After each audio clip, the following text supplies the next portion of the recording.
자, 여러분 안녕하세요. 오늘은 자라투스트라는 이렇게 말했다에서 페이지 92 벗에 대하여에 대해서 우리 같이 생각해 보도록 하겠습니다. 먼저 벗에 대하여라는 이 글이 담고 있는 것을 이야기하기 전에 우리가 우정의 특징이라든지 진정한 벗에 대해서 한번 생각해 보도록 하겠습니다.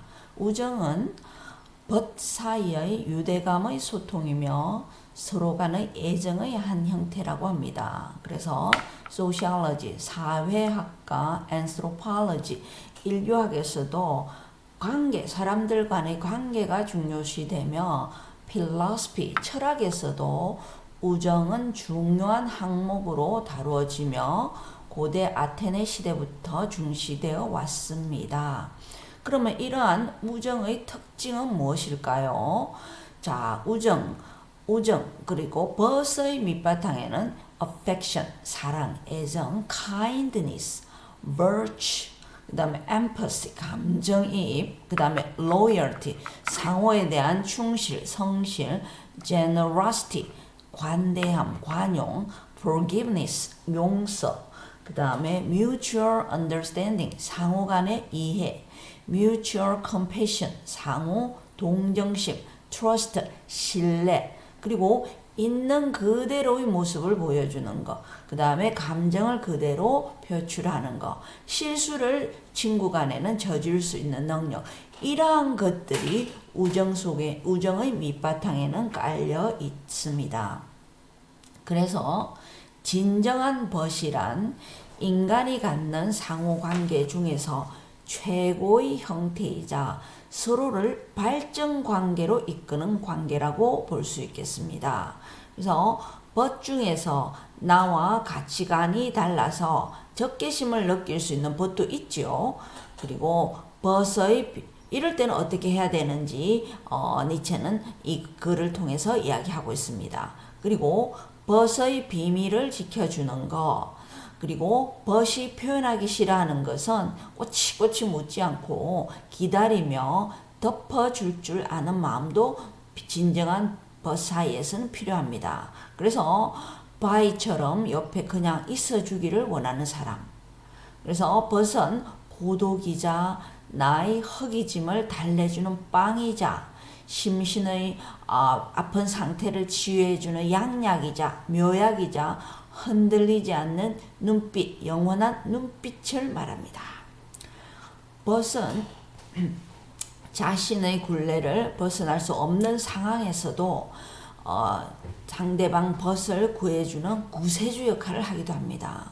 진정한 친구 하나만 있어도 인생이 즐겁다고 하죠. 그래서 벗에게는 값싼 동정심을 함부로 표출해서는 안 됩니다. 왜냐하면 벗과 나는 동등한 관계가 있지 지배관계나 노예의 근성을 가지고 있으면 안 되기 때문입니다. 근데 여기서 이 글에서 여성 벗에 대한 생각이 조금 부정적입니다. 이것은 파울레와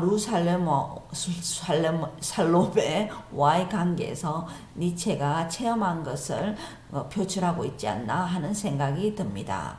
그래서 독재자나 노예 근성이 섬에 있는 자들이 있는데 그들은 여자이다. 그래서 남자를 자기 것으로 막 주무르고 지배하려는 근성이 여자에게 있다고 봅니다. 루살로메를 통해서 느낀 점이겠죠. 그리고 여동생 엘리자베스를 통해서 어머니를 통해서 느낀 자기 느낌을 말하고 있습니다. 성경에서 말하는 여성에 대한 윤리가 몇백 년 동안 사회에 섬여 있는 상태에서는 여성은 진정한 벗이 될 수 없다라고 니체는 말하고 있습니다. 여러분은 어떻게 생각하십니까? 여성은 진정한 벗이 될 수 있나요? 여성 대 여성이 아니고 여기서는 여성이 남성에게 이런 뜻입니다. 그 다음에 여성은 온전한 모습을 보이다가도 자신이 사랑하지 않는 것들에 대해서는 무지함이나 맹목성 그대로 믿어버리는 그런 것을 드러내기도 합니다.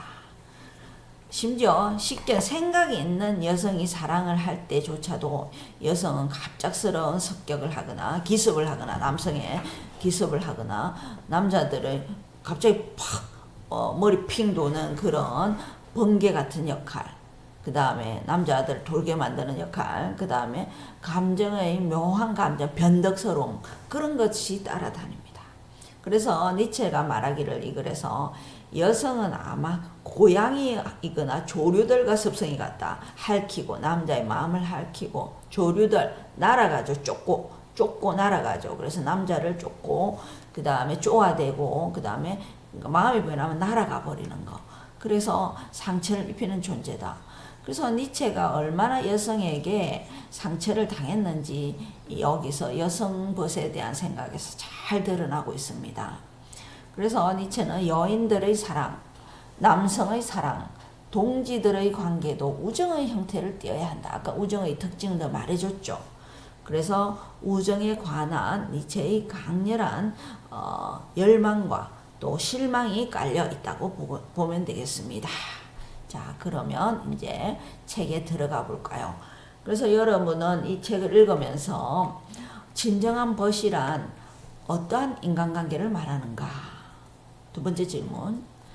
진정한 친구에게, 진정한 벗에게 나의 100%의 나의 적나라한 모습을 보여주는 것은 옳은가?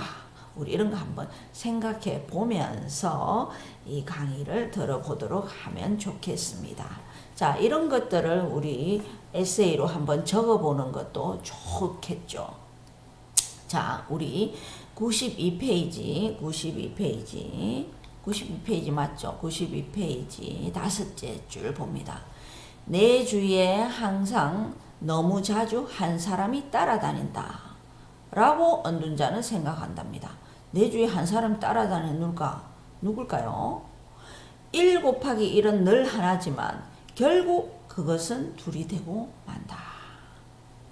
그래서 내 주위에 나를 따라다니는 사람, 나와 나의 친구를 말하기도 하고 또 나와 내면의 나 이것을 말하기도 합니다. 이것이 관계가 좋을 때는 하나이지만 나중에 관계가 나빠지면 이것이 갈라서서 둘이 되고 만다. 이런 것을 이야기하는 것 같습니다. 그 다음 10째 줄. 책 보면서 따라오세요. 나는 나와의 대화에 항상 열성적이다. 이때는 이제 내면의 나죠. 내면의 나의 친구. 만약에 벗이 없다면 나는 어떻게 이 상황을 견딜 수 있을까? 여기서 말하는 벗은 두 가지 의미를 담고 있다는 거 알아주세요. 외부의 벗이 제3자의 벗이 될 수 있고 조금 이따 나옵니다. 지금 이 줄에서는 나의 내면의 벗, 내가 나 자신하고 이야기하는 것이죠. 만약에 나가 내 자신하고 이야기할 수 없다면 나는 이 상황을 어떻게 견딜 수 있을까? 언둔 자에게 벗은 항상 제3자이다. 언둔 자는 항상 나와 나 자신과만 이야기했죠. 그래서 다른 벗은 제3자이다. 이 제3자는 나와 내 자신의 둘의 대화가 10년 저 깊숙이 갈아있는 것을 막아주는 코르크 역할을 한다. 모든 언둔 자들에게는 너무 많은 심연이 존재한다. 너무 많은 깊은 생각을 하는 거죠. 그것이 바로 그들이 벗과 벗의 높은 경지를 그토록 갈망하는 이유이다.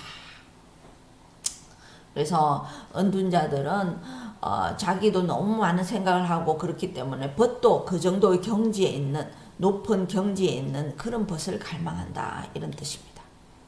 15째 줄. 다른 사람에 대한 우리의 믿음은 우리가 우리 자신에 대해 가지고자 하는 믿음의 한 영역을 보여준다. 우리 이런 거 있죠. 믿고 싶은 대로 믿는다 하는 말이 있죠. 그래서 우리가 벗에게서 다른 제3자는 우리의 벗에 대한 어떤 나쁜 면이라든지 이런 거를 볼 수 있지만 나는 내 믿고 싶은 대로 믿습니다. 그래서 다른 사람에 대한 우리의 믿음은 우리가 우리 자신에 대해서 가지고 있는 그런 믿음의 한 영역을 보여준다. 벗은 나의 모습이다. 벗은 나의 얼굴이다. 이렇게 되죠. 그 옆에 나오네요.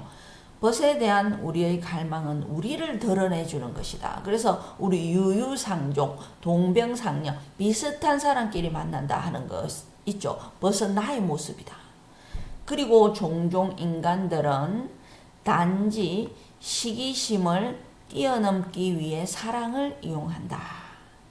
그리고 종종 인간들은 자신이 공격받을 수도 있다는 것을 감추기 위해 적을 공격하기도 하고 오히려 적을 만들기도 한다.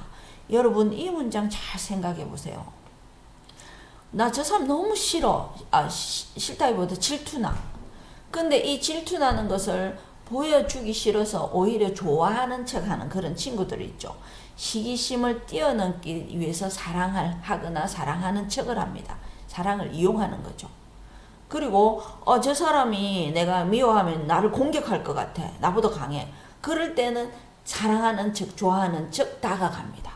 공격받지 않기 위해서, 감추기 위해서. 그래서 적을 공격, 또 오히려 적을 공격하기도 합니다. 공격받을 수 있다는 것을 감추기 위해서 오히려 그 사람을 사랑한다고 말하거나 아니면 오히려 내가 먼저 선제 공격을 하여 저 사람을 나의 적으로 만들기도 하죠.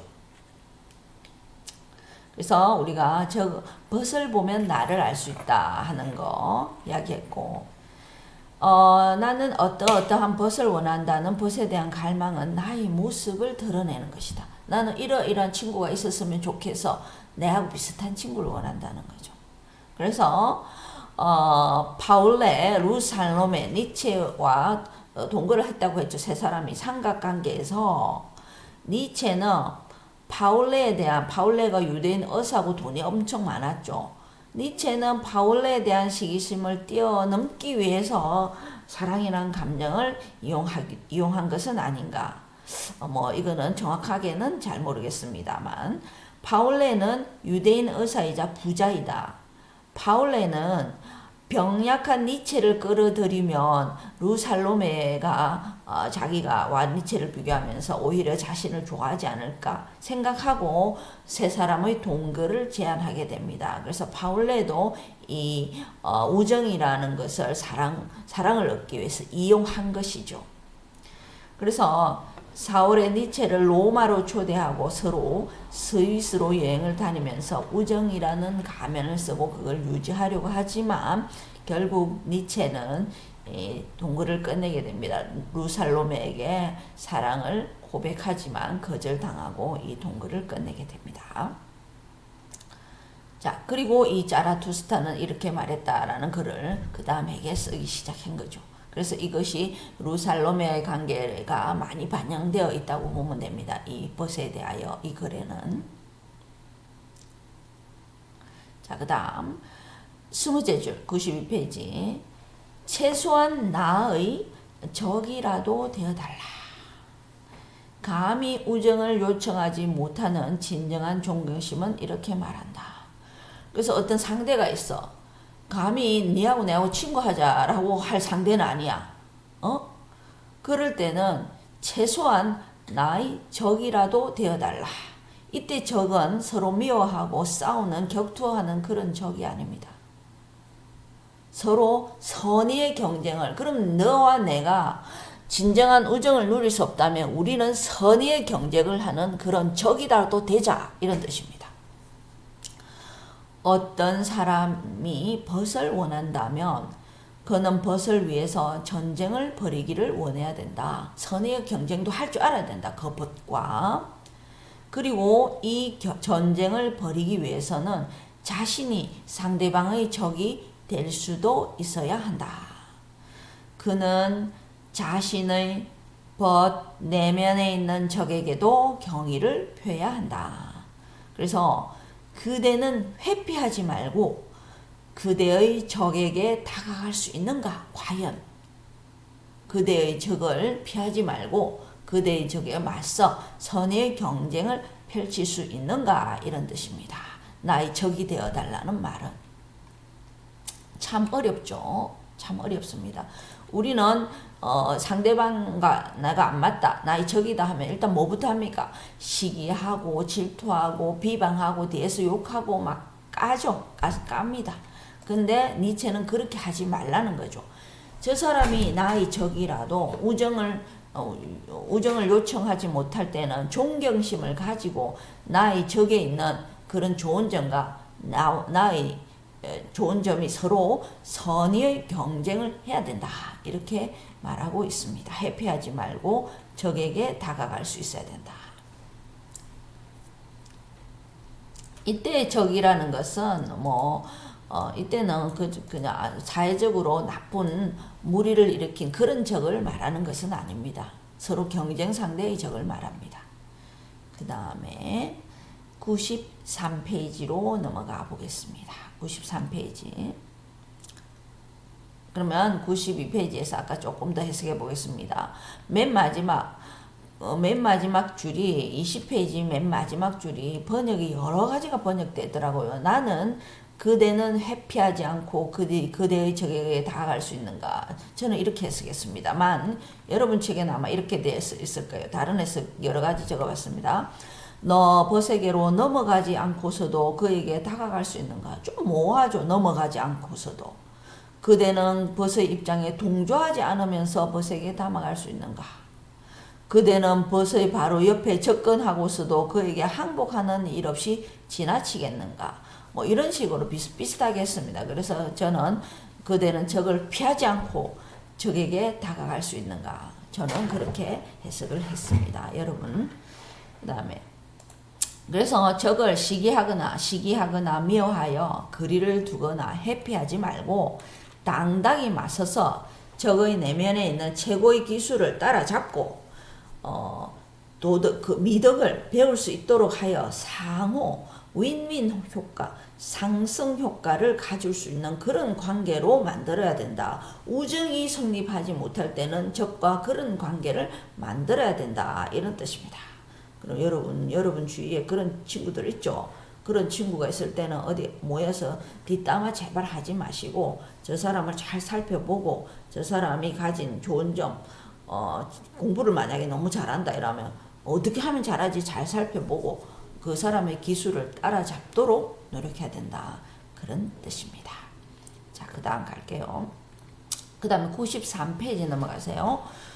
93페이지에 그대는 벗의 내면에서 최상의 적을 찾아내야 된다. 제가 여러 번 말했죠. 좋은 점을 찾아내야 된다. 그대는 벗에게 대적할 때도 마음속으로 그와 가깝게 느껴야 한다. 그래서 최상의 적을 찾아내서 싸울 때 적대감을 가지고 죽여버려야지. 이런 마음으로 싸워서는 안 된다. 나는 그와 벗이다. 이런 관계 가깝다. 그런 마음을 가지고 그렇게 뮤추얼 상호 윈윈하는 관계로 그래서 내가 지더라도 저 친구한테 내가 이 점을 배웠네. 이렇게 가깝게 느끼고 최상의 적을 찾아내야 된다. 그 다음에 그대는 그대의 벗 앞에서 어떠한 옷도 걸치기를 원하지 않는가? 그대가 있는 그대로 모습을 벗에게 보여주는 것이 벗의 명예를 위한 것인가? 하지만 그런 모습 때문에 그는 악마에게 그대를 저주한다. 자, 여러분 이 문장에서 조금 생각해 봅시다. 우리 벗에게 모든 것을 다 드러내 주기를 주는 것이 옳다고 솔직해야 된다고 해서 이 시시콜콜 다 말해주는 거. 그거 과연 옳은 것인가? 생각해 보세요. 여러분 어떻게 생각하십니까? 옳은 것일까요? 니체는 그렇게 생각하지 않는답니다. 아무리 친한 벗이라도 벗에게 있는 그대로 너무 적나라하게 드러내지는 마라. 그런 모습을 그대로 보여주면 벗도 부담스럽다. 벗도 견디기 힘들다.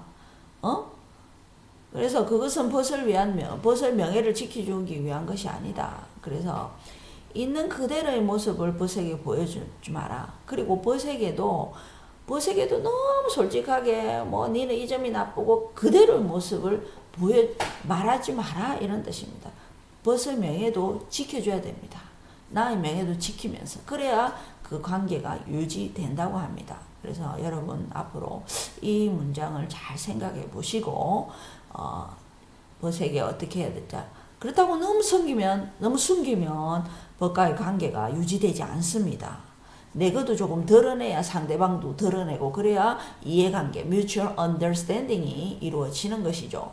내 거는 숨기고 친구 거만 그래 먹어 하면서 묻는다면 이게 좋은 관계가 되겠습니까? 그러나 너무 예를 들어서 나 네 여자친구 내가 좋아해 이런 것까지 드러내지 마라 이 말입니다. 그러면 상대방의 명예가 짓밟히는 거죠. 그럴 때는 참고 인내하고 해야 된다. 해결책을 스스로 찾아야 된다. 자, 그 다음에 93페이지 10째 줄. 자기 자신에 대한 어떠한 비밀도 만들지 않는 자는 상대방을 화나게 한답니다. 그래서 어느 정도는 내 자신 스스로가 어떤 비밀은 가지고 있어야 됩니다. 아무리 친한 친구라도 특히 남녀 관계는 더 그렇죠. 너무 남자한테 여성이 자기 모든 걸 드러내서도 안 되고 남성도 절대로 여자가 뭐 한 번만 사정을 해도 자기가 끝까지 지켜야 될 자기 비밀 이런 것까지 가지고 있어야 된다. 왜? 그걸 폭로해 버리고 난 다음에 그 관계가 깨질 수도 있기 때문입니다. 그대는 충분한 이성을 가지고 있기에 벌거벗는 것을 두려워하는 것은 아닌가? 정말로 그대가 신이라면 그대는 그대의 옷을 부끄러워할 필요는 없다. 신이라면 완벽한 존재니까 완벽하니까 이때 신은 완벽하다고 생각하고 있죠. 완벽하니까 별점이 없잖아. 그러니까 다 드러내도 되죠. 만 우리는 인간이잖아. 다 드러내고 나면 너무나 많은 허점이 너무나 많이 나와요. 그래서 벗을 위해서라면 그대는 자신을 아무리 아름답게 치장해도 지나치지 않다. 할 수 없다. 왜냐하면 그대는 벗의 화살이고 위보맨시를 향한 갈망이 되어야 되기 때문이다. 내 자신을 위해서가 아니라 벗을 위해서는 나의 모습을 아름답게 치장해도 된다는 뜻입니다. 이게 벗을 위하는 길이라면. 그렇다고 뭐 윗선의 달을 쓰라 그런 것은 아니겠죠.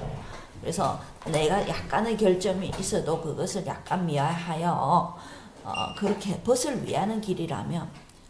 왜냐하면 그대는 벗을 화살이고 위벌맨시를 향한 갈망이 되어야 되기 때문에. 왜?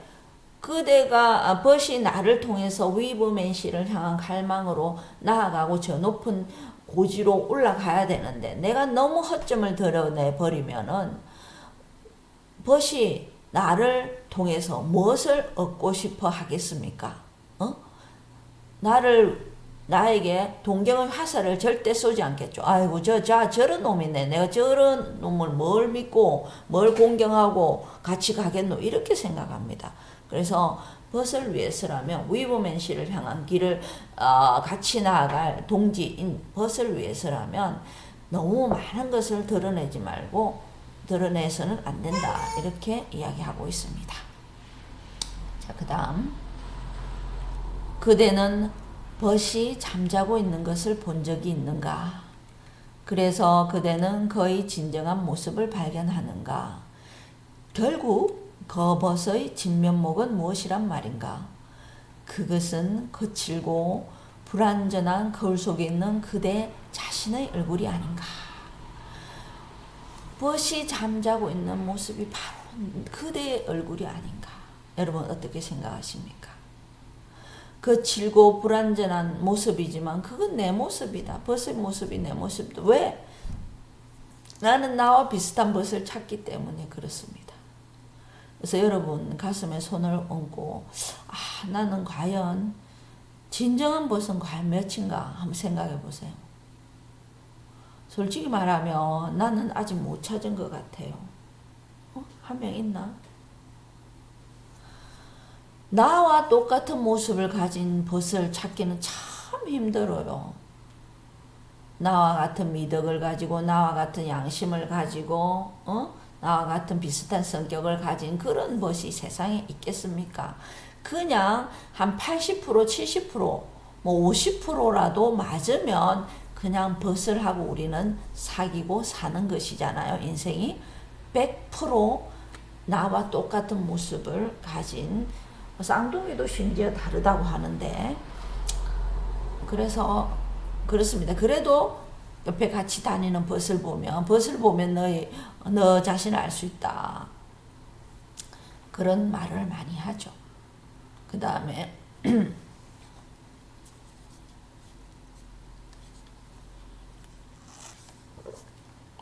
그대는 벗이 잠자는 모습을 본 적이 있는가? 그대의 벗이 그렇게 생긴 것에 놀라지는 않았는가? 잠을 자고 있는데 너무 예쁜, 너무 아름다운 그런 꿈속의 왕자님이 돼야 되는데 너무 힘들게 고뇌하는 모습으로 벗이 자고 있다. 그것이 너의 모습이 아닌가 혹시? 오, 나의 벗이여, 인간은 극복되어야 할 존재이다. 인간은 극복되어야 할 존재이다. 지금 잠자는 모습이 그런 고뇌에 찬 모습이지만 그것을 극복하고 또 나아가야 되는 게 그런 인간의 모습이야. 나는 벗과 함께 우리 자신을 극복하며 나아가야 된다. 우리는 그런 존재다, 이런 뜻입니다. 그 다음에 우리 또 생각해 봐야 될 문장이 나왔네요.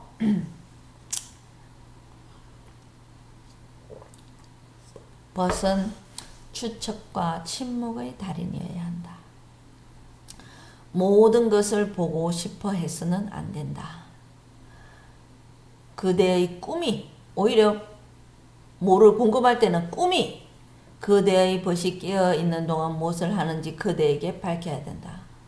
참, 이 말 무슨 말입니까? 벗이 어떤 일이 생겼을 때 야야 뭐고 말해라, 내한테는 말해라, 계속 깨묻지 마라, 이 말입니다. 벗이 말하고 싶을 때까지 기다려주라는 것이죠. 침묵으로. 짐작만 하세요. 쟤한테 무슨 일이 있구나. 내가 곁에 있어주되, 지켜주되, 기다려줘야지, 이런 마음으로 있어야 됩니다. 모든 것을 다 알고 보고 싶어 해서는 안 됩니다. 제 경험에 이런 친구가 있었어요. 그 친구 너무 좋은데 너무 시시콜콜 나와 나의 가족들에 대한 모든 것을 다 알아야 되는 친구가 있어요. 침묵하고 추측하고 어디 너 무슨 일이 있구나, 그래 잘 해결되길 바래, 이것이 아닙니다. 뭔데 내가 말할 때까지 전화해서 묻는 친구에서 너무 피곤해요. 그리고 이 알은 사실을 또 다른 친한 친구에게 또 다 알려줍니다. 그래서 그 친구를 만나면 절대로 말하기가 싫어요. 그래서 결국은 그냥 지인으로, 친구가 진정한 벗에서 지인으로, 저 친구는 나의 진정한 벗이라기보다 그냥 지인 정도의 관계로 내가 둬야 되겠다 하고 거리를 이만큼 둔 친구가 있어요. 그래서 여러분도 너무 친구의 모든 것을 알려고 하면, 보고 싶어 하려고 하면 그 우정이 깨어진다 하는 거 여러분이 꼭 알아줬으면 좋겠어요. 자, 94페이지 넘어갈게요. 그대의 연민이 추측이 되게 하여 그대의 벗이 연민을 원하는지 먼저 알 수 있게 하라. 벗이 너무 오늘 불쌍하고 그래 보여, 너무 안 돼 보여, 그렇다고 해서 내가 뭘 다 해주고 그래 이렇게 하지 말라는 거죠. 추측만 하라는 거죠. 추측만. 너무 불쌍하게 하면 벗이 자존심 상해요. 그래서 추측만 하되 원하는지, 그대의 벗이 연민을 원하는 자가 내가 불쌍해 주기를 원하는가 안 하는가 추측만 하고, 진정 위로를 원할 때 그래 하면서 안아주고 말해주고 이래야 되지. 니 혼자 추측해가지고 아이고 그래 안 됐다 하면서 그런 말 하지 말라는 거죠. 아마도 그가 그대 속에서 사랑하는 점은 그대의 꺾이지 않는 눈빛과 영혼의 모습일 것이다. 그래서 벗이 상대방 벗에게 벗을 사랑하는 점은 막 추측하고 불쌍해주는 동정심이 아니고 늘 언제나 한결같이 꺾이지 않는 너를 바라다 보는 눈빛과 영원히 변하지 않는 너의 모습일 것이다. 이 말입니다. 알겠습니까, 여러분? 그 다음에 벗에 대한 동정심을 딱딱한 껍질 속에 숨겨 그것을 물어뜯다가 이가 빠지도록 하라. 정말 대단한 표현 아닙니까? 벗에 대한 동정심이 발생하는데, 연민이 발생하는데 벗이 원하지도 않았어. 그러한 동정심은 딱딱한 껍질 속에 숨겨서 참고 참아라 이 말입니다. 벗이 원할 때까지.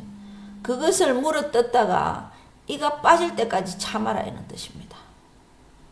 그렇게 참고 나면 나중에 벗이 그것을 원하게 되고 그러면 나중에 그것은 섬세함과 달콤함을 가지게 될 것이다. 이렇게 말했습니다. 그대는 벗에게 순수한 공기와 고독이자 빵과 영약으로 존재하는가. 아까 제가 서두에서 말했죠. 여러분은 여러분 벗에게 숨 쉴 수 있는 공기입니까? 여러분만 보면 더 답답해 미칠 지경입니까? 숨 쉴 수 있는 순수한 공기자, 고독이자 빵과 배를 채워줄 수 있는 정신의 허기짐을 채워줄 수 있는 빵이자 정신의 아픔과 상처를 낫게 해줄 영약으로 영묘한 약으로 여러분은 존재하고 있습니까? 여러분 과연 그렇습니까? 많은 사람들이 그들 자신의 사슬을 풀지 못하지만 그들의 벗을 위한 구원자다. 이 말도 너무 좋죠. 여러분. 많은 사람이 자신의 문제를 해결하지 못해요. 자신의 문제. 계속 고민만 하다가 그 사슬로 자신을 더 옥죄입니다. 고민하다가 더 나락으로 빠집니다. 그렇지만 벗은 덜어주고 또 조언도 해주고 달래주고 그래서 벗은 구원자들, 친구의 구원자이다. 저는 이런 경험이 있습니다. 여러분. 저도 우울증을 겪어본 적이 있죠. 누구든지 우울증이 있습니다. 우울하면 우울증이지 뭐. 그래서 많이 우울하면은 슬프고 아무것도 하기 싫고 막 그렇죠. 울고 싶고. 그래서 저도 그런 시기를 겪었던 차에 친구가 좀 어려움을 겪었어요. 그래서 친구가 밤 새벽에, 저는 직장인이기 때문에 새벽엔 자야 되죠. 근데 자는데 전화가 왔어요. 그 전화를 보니 친구라. 그래서 친구가 1시간 이상을 이야기를 했어요. 그래서 저는 그냥 들어줬어요. 1시간 동안 들어주고 그래 그냥 계속 풀도록 놔뒀어요. 풀도록 묻지 않고 그냥 그럴 수도 있다 그렇지 그런 식으로. 그리고 한참이 지나고 친구가 이런 말을 했습니다. 학순아, 그날 내가 창문에서 뛰어내리고 싶었다. 창문에서 뛰어내리고 싶었다. 너무 인생이 힘들어서. 그런데 그날 너하고 전화통화 한참 하고 났더니 좀 나아졌다. 그런 말을 했습니다. 들어주는 것만 해도 이 친구의 구원해 줄 수 있구나. 여러분, 친구에게 꼬치꼬치 너무 묻지 마시고 친구가 힘들 때는 옆에 있어주고 덜어주고 그런 것만으로도 좋은 친구가 될 수 있습니다. 토해내고 나면 내 가슴이, 내 마음이 정화가 되거든요. 그 다음에 10째, 그대는 노예인가? 그러면 그대는 벗이 될 수 없다. 그대는 폭군인가? 그러면 그대는 벗을 가질 수 없다. 자, 이 말도 너무 좋은 말이죠. 우리 중고등학교 친구 관계 한번 생각해 볼까요? 군림하려 하는 친구 있죠. 친구를 노예처럼 부리면서. 그 다음에 폭력을 쓰는 친구 있죠. 그런 사람은 진정한 벗을 절대 가질 수 없어요. 힘으로 하는 관계에서는 진정한 우정이 싹틀 수 없습니다. 남녀 관계도 마찬가지입니다. 여성이 남자를 지배하려고 하거나 남성이 여자를 지배하려고 하는 것, 힘으로 지배하려는 관계에서는 사랑도 우정도 싹틀 수 없습니다. 니체는 지금 그 말을 하고 있는 것입니다. 너무 오랫동안 노예와 폭군의 건성이 여성에 내재되어 있다. 이제 이 여성에 대한 거 나옵니다. 노예와 폭군의 건성이 여성 소유에 내재되어 있다. 이 말은 옛날부터 우리 성경에서부터 여성은 남성이 시키는 대로 하죠. 남성이 시키는 대로. 참정권도 없고 특히 이슬람 문화와 그런 기독교 문화에서도 마찬가지입니다. 노예 마찬가지. 남성의 노예. 그 다음 폭군의 건성은 뭐냐? 일단 사랑한 사람한테는 폭군이 되려고 해요. 폭군이. 건성이 여성에 내재되어 있다. 그래서 여성들은 아직은 우정을 감내할 수 없다. 여성 사이에 우정이 없다. 여성과 남성 사이에 우정은 없다. 여성은 오로지 사랑만 한다. 사랑만 할 뿐. 사랑을 먹고 살 뿐. 우정 같은 건 없다. 이렇게 단정지어 니체가 말하고 있습니다. 조금 살펴보도록 하겠습니다. 노예와 폭군은 벗이될 수 없다. 그리스 시대 이후로 여성들은 남성들의 학문, 정치, 사상, 경제, 세계에서 논외적인 대화에 벗어난 대상이었습니다. 그러나 스파르타에서는 남녀가 평등했죠. 그만 예외였습니다. 그래서 루살로메의 파탈적인 건성을 남성을 파괴하려는 건성을 니체가 발견한 것이죠. 그리고 사회적으로 1928년에 여성의 참정권이 인정되었습니다. 그래서 니체가 여성을 혐오해서 이런 말을 했다기보다는 시대적인 상황을 반영하고 있고 자신의 경험을 반영하고 있다고 보면 되겠습니다. 그래서 좀 뒤에 나옵니다만은 여성은 생물학적으로 상황이나 사물에 대해 감정이나 표현의 정도가 남성과는 다르답니다. 그래서 갑작스럽게 변덕을 부리기도 하고 화를 내기도 하고 갑자기 밝아졌다가 우울해지기도 합니다. 자, 그 다음에 여성의 사랑에 있어서도 그녀가 사랑하지 않는 모든 것을 향한 불의와 맹목성이 있다. 여성은 자기가 사랑하지 않으면 뭐 나쁜 말을 하고 상대방이 나쁜 점이라 이런 것을 사실 아닌데도 믿어버리는 경향, 부정하는 경향이 있답니다. 심지어 좀 안다는 여성, 식별력 있는 여성의 사랑에서조차 여전히 갑작스럽게 남성을 공격한다든지 남성의 머리에 정신 번쩍 들게 하는 그런 행동을 한다든지 갑자기 빨개졌다가 어두워졌다가 하는 그런 게 있답니다. 그래서 여자는 우정을 쌓을 능력이 없다. 여자에게 남은 것은 고양이와 새의 근성이다. 상처를 주고 핥히고 새의 근성. 그리고 새의 근성은 좋아했다가 싫으면 떠나는 그런 근성이 있다. 그리고 새는 꼭꼭 쪼는 근성이 있다. 그리고 기껏해야 좋은 점이 있다면 암소의 근성을 지니고 있을 뿐이다. 이 말은 좀 이따 그래서 여성은 남성의 상처를 주고 마음이 변해서 나는 남자에게 날아가 버리기도 한다. 여성에게 한 가지 장점이 있다면 암소의 기질을 저는 이렇게 봤습니다. 엄마로서의 기질, 자녀에게 젖을 먹이는 그런 엄마로서의 모성에는 있다.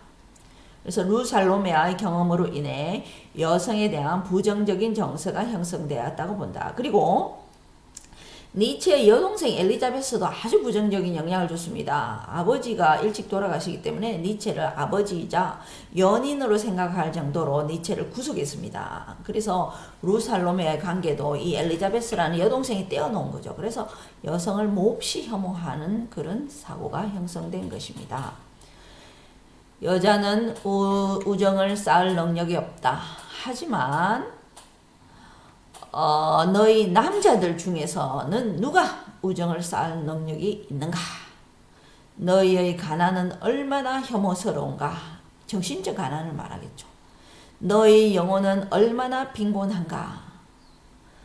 너희가 너희의 벗에게 주는 만큼 나도 나의 적에게 기꺼이 주고자 한다. 벗에게만 베풀지 말고 적에게도 동등하게 그렇게 하라 이 말이죠. 선의의 경쟁자를 만들어라 이 말입니다. 내가 그렇게 한다고 해서 그 일로 내 영혼이 더 가난해지는 일은 없을 테니까 벗에게도 동등하게 하라 이런 뜻입니다. 마지막으로 95페이지 동지애 comradeship 동지애라는 것이 동지애라는 것이 존재한다. 그렇다면 우정도 존재하기를 바란다.